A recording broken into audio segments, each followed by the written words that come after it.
नमस्कार दोस्तों, मैं अंकित कुमार स्वागत करता हूं आपके अपने यूट्यूब चैनल अंकित जीएस एकेडमी में। इस वीडियो में हम संवैधानिक विकास की चर्चा करेंगे। पिछले वीडियो में मैंने संवैधानिक विकास के क्रम में अगस्त प्रस्ताव कराया था और मैंने बताया था 8 अगस्त 1940 को लॉर्ड लिनलिथ के समय अगस्त प्रस्ताव भारत आता है, जिसके विरोध में कांग्रेस ने व्यक्तिगत सत्याग्रह की शुरुआत की थी। और व्यक्तिगत सत्याग्रह को ही दिल्ली चलो आंदोलन भी कहते हैं। और इस व्यक्तिगत सत्याग्रह के पहले सत्याग्रही माने जाते हैं आचार्य विनोबा भावे। अगस्त प्रस्ताव के बाद क्रिप्स मिशन भारत आता है। सबसे पहला पॉइंट है इसका, क्रिप्स मिशन भारत कब आया है तो 1942 में आया है। भारतीयों द्वारा स्वतंत्रता की मांग लगातार बढ़ रही थी। इस मांग के चलते ब्रिटिश सरकार को यह विश्वास हो गया कि भारतीयों को और नहीं टाला जा सकता। जो भारतीयों की मांग है उसको और नहीं टाला जा सकता। जो स्वतंत्रता है भारतीयों को वो देनी पड़ेगी। इसी क्रम में 1942 में ब्रिटिश पीएम थे विंस्टन चर्चिल। विंस्टन चर्चिल ने 23 मार्च 1942 को स्टेफोर्ड क्रिप्स को क्रिप्स मिशन लेकर कहाँ भेजा?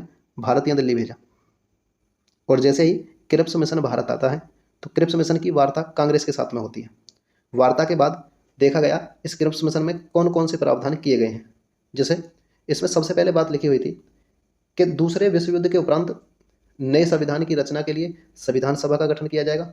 भारतीयों ने कहा संविधान सभा का गठन दूसरे विश्व युद्ध के बाद ही क्यों होगा, पहले ही संविधान सभा का गठन क्यों नहीं हो सकता। और इसमें दूसरी बात लिखी हुई थी कि मुस्लिम लीग को भारतीय संघ को स्वीकार करने या न करने की स्वतंत्रता होगी। इसका मतलब यह है कि मुस्लिम लीग चाहे तो भारतीय संघ के साथ में रह सकती है और वो चाहे तो अलग भी रह सकती है। तीसरी बात और इसमें लिखी हुई थी कि नए संविधान के निर्माण तक भारत की रक्षा का जो दायित्व है वो किसके हाथ में रहेगा? ब्रिटेन के हाथ में रहेगा। ये सारी बातें इसके प्रावधान देखे गए हैं। उसके बाद क्रिप्स मिशन की आलोचना हुई है। जैसे कि क्रिप्स मिशन को गांधी जी ने कहा था बाद की तिथि का चेक बताया था। क्वेश्चन पूछता है कि बाद की तिथि का चेक क्रिप्स मिशन को किसने बताया था तो गांधी जी ने बताया था। दूसरा, पंडित जवाहरलाल नेहरू ने इसे टूटते हुए बैंक का चेक बताया है। दोनों क्वेश्चन अच्छे हैं। क्रिप्स मिशन को टूटते हुए बैंक का चेक किसने बताया था तो पंडित जवाहरलाल नेहरू ने बताया था। क्रिप्स मिशन की असफलता के बाद भारत में एक आंदोलन की शुरुआत होती है जिसे भारत छोड़ो आंदोलन कहते हैं। भारत छोड़ो आंदोलन कब शुरू हुआ है तो 1942 में शुरू हुआ है। 14 जुलाई 1942 को वर्धा में कांग्रेस कार्य समिति की बैठक में अंग्रेजों भारत छोड़ो का प्रस्ताव पारित किया गया। और जैसे ये प्रस्ताव पारित हुआ है, इस प्रस्ताव का अनुमोदन 8 अगस्त 1942 को ग्वालियर टैंक मैदान में मौलाना अबुल कलाम आज़ाद की अध्यक्षता में किया गया। क्वेश्चन दोनों ठीक है। इसका जो प्रस्ताव है वो 14 जुलाई 1942 को प्रस्ताव पारित किया गया और इसका अनुमोदन 8 अगस्त 1942 को हुआ। कहाँ हुआ है तो ग्वालियर टैंक मैदान महाराष्ट्र में हुआ है। और अनुमोदन किसकी अध्यक्षता में किया गया था तो मौलाना अबुल कलाम आज़ाद की अध्यक्षता में किया गया था। भारत छोड़ो आंदोलन का जो प्रस्ताव है वो जवाहरलाल नेहरू ने प्रस्तुत किया था। क्वेश्चन ये भी अच्छा है कि भारत छोड़ो आंदोलन का प्रस्ताव किसने प्रस्तुत किया था तो पंडित जवाहरलाल नेहरू ने प्रस्तुत किया था। इस आंदोलन में गांधी जी ने करो या मरो का नारा दिया। क्वेश्चन बहुत अच्छा है। करो या मरो का नारा किसने दिया है तो गांधी जी ने दिया है। और कब दिया था तो भारत छोड़ो आंदोलन के दौरान दिया गया था। 9 अगस्त 1942 को भारत छोड़ो आंदोलन की क्या होती है? शुरुआत होती है। और भारत छोड़ो आंदोलन की शुरुआत कहाँ से होगी तो ग्वालियर टैंक मैदान महाराष्ट्र से होगी। इस आंदोलन को अगस्त क्रांति भी कहा जाता है क्योंकि इस आंदोलन की शुरुआत कब होती है? अगस्त में होती है। और इस आंदोलन का मुख्य लक्ष्य था भारत से ब्रिटिश साम्राज्य को क्या करना है? समाप्त करना है। और भारत में स्वतंत्रता के लिए लड़ा गया जो अंतिम संघर्ष है वो कौन सा है? भारत छोड़ो आंदोलन है। ये भारतीयों का स्वतंत्रता के लिए लड़ा गया अंतिम संघर्ष है।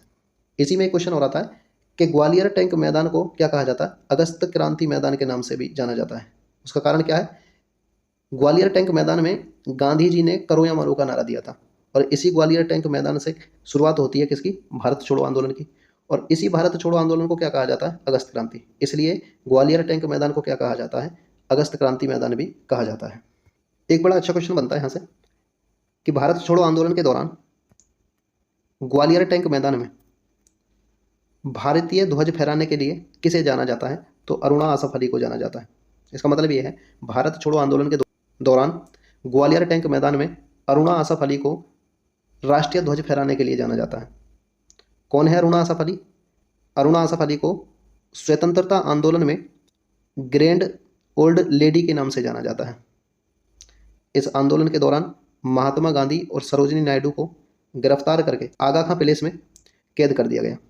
एक और क्वेश्चन पूछता है यहाँ से कि जैसे ही 9 अगस्त 1942 को इस आंदोलन की शुरुआत होती है तो अंग्रेजों द्वारा ऑपरेशन जीरो ओवर की शुरुआत की जाती है। इसमें क्या हुआ था कि ये लोग आंदोलन करने वाले लोगों को उठाने लगे थे और जेल में डालने लगे थे।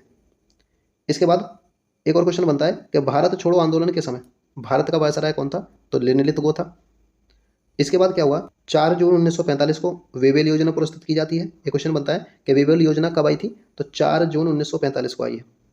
इसके बाद 1945 में दूसरा विश्व युद्ध समाप्त होता है और 24 अक्टूबर 1945 को यूएनओ की स्थापना होती है। एक क्वेश्चन पूछता है यहाँ से कि यूएनओ दिवस कब मनाया जाता है? तो प्रत्येक 24 अक्टूबर को यूएनओ दिवस मनाया जाता है। और 1945 में ही ब्रिटेन में क्लीमेट एटली के नेतृत्व में लेबर पार्टी की सरकार बनती है और ये एक उदारवादी सरकार थी।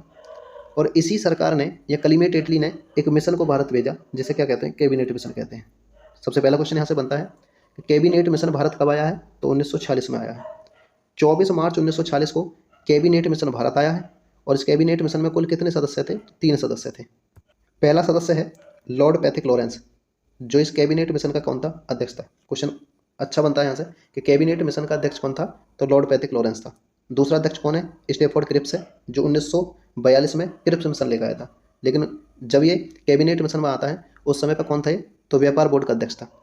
और तीसरा सदस्य कौन है इसका? एवी अलेक्जेंडर है, जो नौसेना मंत्री था उस समय पर। इस कैबिनेट मिशन द्वारा संविधान सभा को व्यवहारिक रूप प्रदान किया गया। क्वेश्चन 2 बनते हैं यहाँ से कि संविधान सभा का जो प्रस्ताव है वो किस एक्ट में प्रस्तावित किया गया था? क्रिप्स मिशन 1942 में प्रस्तावित किया गया था। लेकिन संविधान सभा को व्यवहारिक रूप किस एक्ट के तहत दिया गया है? तो जो कैबिनेट मिशन आया 1946, इसमें संविधान सभा को व्यवहारिक रूप प्रदान किया गया है। और इस कैबिनेट मिशन ने भारत में 2 कार्य किए हैं। सबसे पहला कि संविधान सभा के गठन की स्वीकृति प्रदान की और दूसरा अंतरिम सरकार के गठन को स्वीकृति प्रदान की।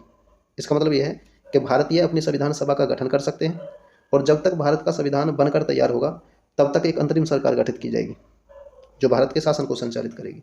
ये वीडियो थोड़ी सी छोटी है, इसलिए छोटी है ये वीडियो क्योंकि इस वीडियो में हमने संवैधानिक विकास को समाप्त किया। नेक्स्ट वीडियो में हम संविधान सभा की बात करेंगे। इस वीडियो में जो मैंने टॉपिक कराया है इसकी PDF टेलीग्राम चैनल पर मिल जाएगी।